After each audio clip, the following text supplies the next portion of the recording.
মৃত বলে ঘোষণা করে। তারপরে মিশাই মৃত বলে ঘোষণা করার পর এখানে বাইরে বার করে দেয়। বাইরে বার করার পর আমরা ওনাকে নিয়ে দাঁড়িয়ে থাকার পর 10 থেকে 15 থেকে 20 মিনিট আমরা বাইরে দাঁড়িয়ে, তারপরে আমাদের যে পেশেন্ট অর্থাৎ আমার কাকা তিনি নিঃশ্বাস নেয়। তারপরে আমরা ডাক্তারবাবুকে ডাকি যে ডাক্তারবাবু ইনি এখনো বেঁচে আছে।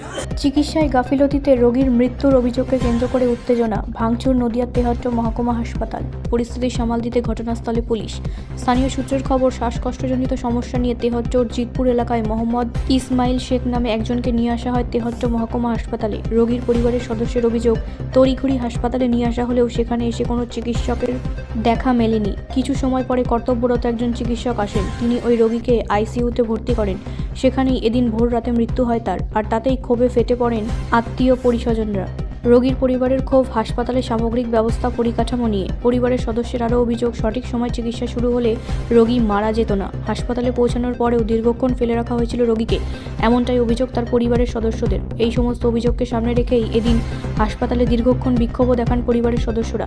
যোগ দেন প্রতিবেশীরাও। যদিও এই বিষয়ে হাসপাতাল কর্তৃপক্ষের তরফে কেউ মুখ খুলতে চাননি। যদিও গাফিলতির অভিযোগ তারা হাসপাতাল কর্তৃপক্ষ অস্বীকার করেছেন। তাদের দাবি, চিকিৎসা সঠিক সময় শুরু হয়েছিল, কিন্তু রোগীর শারীরিক অবস্থা খারাপ হয়ে যাওয়ায় তাকে আর বাঁচানো যায়নি। তবে হাসপাতাল কর্তৃপক্ষের ওপর ক্ষোভ উগরে দেন মৃতের পরিবারের সকল সদস্যরা। হসপিটালে কখন এসেছিলেন? আমরা হসপিটালে এসেছি 5:30 নাগাদ। 5:30 ভোর 5:30 ভোর 5টা নাগাদ। এতে রুগীকে বাইরে ফেলে রেখেছিল। প্রথমে ওরা ডাক্তারবাবু দেখার পর মৃত বলে ঘোষণা করে। তারপরে মিশাই মৃত বলে ঘোষণা করার পর এখানে বাইরে বার করে দেয়।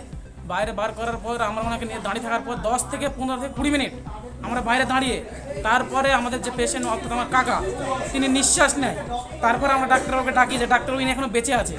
নিচে একটা ডাক্তারবাবু ছিল, সেই ডাক্তারবাবু বললো না উনি বেঁচে আছে। তারপরে ওনাকে আইসিইউতে ফের নিয়ে যাওয়া হয়। আইসিইউতে নিয়ে যাওয়ার সময়ও ওনারা গেট খোলেননি, যে সমস্ত নার্সরা ওখানে দায়িত্ব ছিলেন। তার মানে ওনারা মৃত্যু বলে ঘোষণা করার পরে তারপরে আবার আইসিইউতে নিয়ে যায়, তাই তো? হ্যাঁ, এখানে বার করে দেয়। এই যে এই প্রাঙ্গণে আমি দাঁড়িয়ে আছি এখানটাই রেখে দেয়। আমি যেখানে দাঁড়িয়ে আপনার কথাটা বলছি এখানটাতেই রেখে দেয়। তারপর আমরা এখানে দাঁড়িয়ে থাকার পর রুগী কত সময় এখানে রেখেছিল? 20 মিনিট আমরা এখানে দাঁড়িয়েছিলাম। 20 মিনিট দাঁড়িয়ে থাকার পর আবার নিঃশ্বাস নিয়েছে। নিঃশ্বাস নেওয়ার পর তখন আমি ডাক্তারবাবুকে ডাকি যে ডাক্তারবাবু নিঃশ্বাস নিচ্ছে, আপনারা মৃত কীভাবে বলে ঘোষণা করেন?